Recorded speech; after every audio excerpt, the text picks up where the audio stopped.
नमस्कार साथियों, इस समय है विश्व पुस्तक मेला 2026 प्रगति मैदान भारत मंडपम, जिसको वर्तमान में कहा जा सकता है।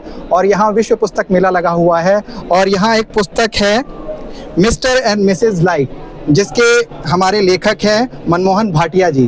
तो सर से विस्तार से बात करते हैं इस पुस्तक के बारे में और इनकी पूरी जीवनी के बारे में। तो सर, सबसे पहले आप अपनी जीवनी के बारे में बताइए। आपका जन्म कहाँ हुआ, आपकी शिक्षा दीक्षा कहाँ संपन्न हुई, कहाँ से आप संबंधित है, किस क्षेत्र से? मैं तो खैर आप कहो कि पक्का दिल्ली वाला हूँ, क्योंकि मेरा जन्म दिल्ली में हुआ, शिक्षा दिल्ली में हुई, व्यवसाय नौकरी सब दिल्ली में, और रहना भी दिल्ली के अंदर।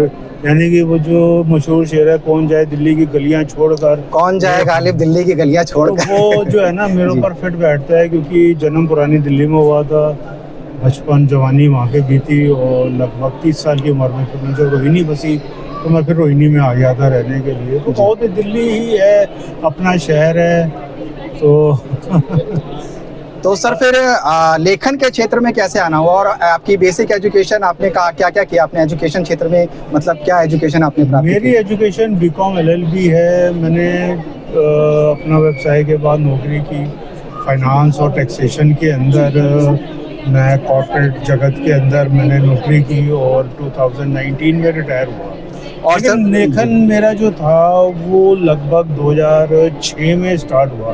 काफ़ी लेट हुआ, जब मैं 48 साल का था। मतलब लेखन के क्षेत्र में पूर्ण रूप से आपने अपने आप को समर्पित 2019 जब रिटायरमेंट से पहले कर दिया था। 48 साल की एज 2019 में आपने पूर्ण रूप से लेखन को अपने आप को समर्पित। पहले मैं कहानियाँ लिखता था और रिटायरमेंट के बाद तो फिर उपन्यास लिखने चालू। तो आपकी पहली कहानी, पहली पुस्तक जो प्रकाशित हुई, उसका नाम बताइए सर, और वो कैसे लिखी गई उसके बारे में भी थोड़ा बताइए। ऐसे है कि जब आदमी पहली किताब लिखता है या कहानी लिखता है ना, वो अपने से संबंधित या जो उसके साथ घटित होता है उसी पे कुछ लिखने का प्रयास करता है, उसी पे आधारित रहता है, उसी पे आधारित रहता है। और 2006 में दिल्ली प्रेस वालों की एक प्रतियोगिता हुई थी, कहानी प्रतियोगिता। क्योंकि घर में दिल्ली प्रेस की ये जो है मैगजीन्स थी, सरिता, ग्रह, शोभा वगैरह आती थी, पढ़ता मैं उनमें कहानियाँ पढ़ता था। वाइफ तो अपना दूसरा मटेरियल पढ़ती थी। तो वहाँ पे मैंने कहानी प्रतियोगिता देखी, तो उसमें मैंने 3 कहानियाँ लिखी और उसमें एक कहानी थी लाइसेंस। वो लाइसेंस संबंधी थी कि जैसे कंपनियों को लाइसेंस मिलता है, किस प्रकार मिलता है, क्या है। तो उसमें मुझे 2nd प्राइज़ मिला था। तो 2nd प्राइज़ मिला, कैश मिला। तो मेरी जो लेखन रुचि थी वो और बढ़ गई। और उसके बाद मैंने कहानियाँ लिखनी चालू की। काफ़ी कहानियाँ मेरी मतलब दिल्ली प्रेस की पत्रिकाओं में छपी। उसके बाद फिर कहानियाँ लिखते लिखते, क्योंकि मैं तब जॉब कर रहा था, कॉर्पोरेट के अंदर जॉब था, तो इतना टाइम नहीं मिलता था, सिर्फ शनिवार इतवार ही मिलता था लिखने को। जब रिटायरमेंट से 1-2 साल पहले इनसे मुलाकात हुई फ्लाइट ड्रीम वालों से, उन्होंने कहा कुछ नावल लिखो। फिर मैंने नावल लिखने चालू किए।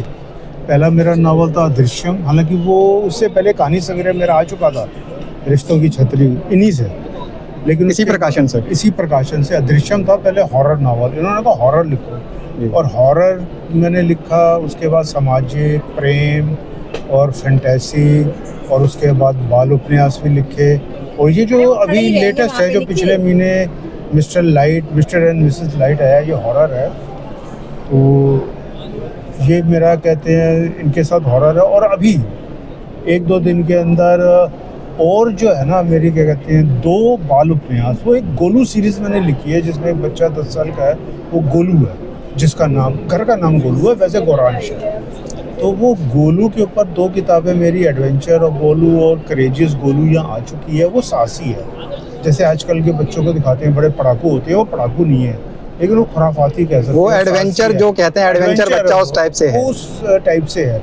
और उसके अंदर जो है 2 किताबें लिखी, और अब 2 किताबें अभी और आनी है, आजकल में स्टॉल में आ जाएंगी। तो मैं सर एक चीज़ पूछना चाहता हूँ, आप जो कहानियाँ लिखते हैं जी, उसका मूल विषय क्या रहता है आपको, मतलब जो ज़्यादा प्रभावित करता है, आप जिस पे ज़्यादा लिखना पसंद करते हैं, वो मूल विषय क्या रहता है?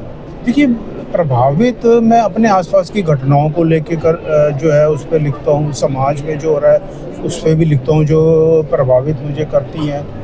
और जैसे कि मेरा एक उपन्यास है कुछ नहीं, बहुत चर्चित रहा है, काफ़ी बिका भी है। उसके अंदर क्या है कि जॉइंट फैमिली, माता पिता और बच्चे, और कि शादी के इधर कहीं नहीं जाना, इधर उधर संबंध नहीं बनाना। तो उसके ऊपर मैंने मतलब एक सामाजिक संदेश भी है, प्रेम भी है, कॉलेज का प्रेम भी है, और उसके अंदर कि जो मिडिल एज होती है 45 ईयर, उसके अंदर जब प्रेमी प्रेमिका कॉलेज के वापस मिलते हैं तो घटनाएं कैसे घटती हैं और फैमिली इफेक्ट नहीं होती, उसके ऊपर मैंने कुछ नहीं लिखा। मतलब जैसे कि जो रीयूनियन पार्टी करते हैं लोग पास आउट के बाद, तो उसी टाइप में समथिंग कुछ है। हाँ, उसमें काफ़ी है उसमें, लेकिन उनकी कहते हैं जो फैमिली लाइफ है वो डिस्टर्ब नहीं होती है, ओके सर। होते होते बच जाती है मैं ये भी कह सकता हूँ। तो सर एक चीज़ आपसे पूछना चाहेंगे, आप तो मतलब थोड़ा पुराना भी, आपकी रुचि तो पुरानी ही रही है, हाँ। तो पुराने साहित्य में और वर्तमान में जो साहित्य लिखा जा रहा है उसमें आप क्या अंतर देख पाते हैं? देखिए, पुराना साहित्य अगर मैं कहूँ तो वो भी क्या कहते हैं अपनी आसपास की घटनाओं को देखकर ही लेखकों ने लिखा है। अगर मैं प्रेमचंद की बात करूँ, मेरा पढ़ने में रुचि जो है प्रेमचंद के गबन से हुई थी। जी। जब बीकॉम के अंदर 74 में जब हमारा हिंदी सब्जेक्ट में गबन नॉवल पढ़ा मैंने, जी। तो मुझे इतना अच्छा लगा। वो आज भी मैं सोचता हूँ प्रासंगिक है गबन। जी। और अगर दूसरे राइटर को भी देखें कि अगर विमल मित्र का देखें या हम शरद चंद्र को देखें, उन्होंने जो बंगाल का जो लिटरेचर लिखा है, उस समय का बंगाल लिखा है, उस समय की सामाजिक प्रेम और उनको ध्यान में रख के लिखा है। तो आज के जो युवा राइटर हैं वो आजकल हॉस्टल, प्यार, लिव इन, उन पे भी लिखते हैं। तो मेरा कहने का मतलब है जो तो सर अगर दोनों की तुलना की जाए, हाँ। पुराने लेखकों की, पुराने साहित्यकारों की, और वर्तमान लेखकों की, वर्तमान साहित्यकारों की, तो क्या लगता है कि अभी सामंजस्य वो पुरानों के साथ बिठा पा रहे हैं या फिर वो एक अपनी अलग ही रेखा खींच रहे हैं? नहीं, अलग रेखा है उनकी। पुरानों के साथ सामंजस्य तो उनका बिठाना मुश्किल है, क्योंकि थोड़ी भाषा भी जो है वो आम बोलचाल की है। आम बोलचाल की, हालांकि मैं भी आम बोलचाल की लिखता हूँ, जिसके अंदर क्योंकि दिल्ली के अंदर क्या है कि भाषाओं का मिश्रण होता है। एक जो कहते हैं कि खड़ी बोली भाषा जो चलती है तो हर जो लेखक है ना वो अपने अपने क्षेत्र की भाषा संवाद उसमें लिखता है। बिहार के हैं वो बिहारी एसेंट, वो एक टच आ जाता है, वो टच आ जाता है। मैं पंजाबी टच भी मेरा आ जाता है। तो इस हिसाब से आदमी जो लेखन कर रहा है, जो भी लेखन कर रहे हैं आज के, अच्छा कर रहे हैं। पहले भी बहुत अच्छा किया है, आज भी अच्छे लिखने वाले बहुत हैं। तो सर ये आज हम विश्व पुस्तक मेला में आए हैं और आपने यहाँ पे अपनी पुस्तक को प्रकाशित किया है। जी जी। तो वर्तमान में लोगों की एक पुस्तक से रुचि घटती भी जा रही है, और उस रुचि को बढ़ाने में ये इस प्रकार के आयोजन जैसे विश्व पुस्तक मेला हो गया या अन्य आयोजन हो गए, वो कितना महत्वपूर्ण अपना योगदान निभाते हैं? बहुत बड़ा योगदान है। आप देखिए, आज पहला ही दिन है और जो भीड़ है स्टॉल में, जो परचेजिंग भी हो रही है, लोग देख रहे हैं, तो उससे मैं ये समझता हूँ कि जो युवा भी काफ़ी हैं, बच्चे भी आते हैं, उनकी रुचि पढ़ने में है। हालांकि आज जो मीडिया है, इलेक्ट्रॉनिक मीडिया ज़्यादा हो गया का है। ज़्यादा है। आप जी। OTT प्लेटफॉर्म, पहले जैसे सिनेमा था, उसके बाद टीवी आया, टीवी के बाद OTT आ गया है। ऐसी जो हमारी किताबें हैं, जो ये आप प्रिंट में देख रहे हैं, इसमें क्या है कि कई किताबों का अडॉप्शन ऑडियो बुक में होता है। जी। लोग ऑडियो बुक सुनना पसंद करते हैं। वीडियो के अंदर भी इनका अडॉप्शन होता है। तो जब तक आदमी एक लिखेगा नहीं, तो उनका ऑडियो और वीडियो बनना, OTT तक जाना संभव नहीं है सर। संभव नहीं है। लेखन तो होगा, बिल्कुल। वो है कि अलग अलग उसके अंदर विधाएं आ जाती हैं, और अलग अलग लेखक जो हैं अपनी अपनी कुछ मानसिकता होती है, और जो OTT के अंदर कमर्शियल एंगल होता है कि वो कमर्शियल एंगल देखते हैं कि आजकल क्या चल रहा है। दूसरे प्लेटफॉर्म पे जो OTT है, उसी पे बेस पर कोई नया बनाया जाए। तो इस हिसाब से वहाँ पे कमर्शियल एंगल बहुत आता है। हम कमर्शियल एंगल लिखते वक्त इतना नहीं सोचते, हम सामाजिक और संदेश भी देते हैं, मनोरंजन भी देते हैं। मतलब इसमें क्या है कि हमारी किताबों में भी सारा मिश्रण होता है।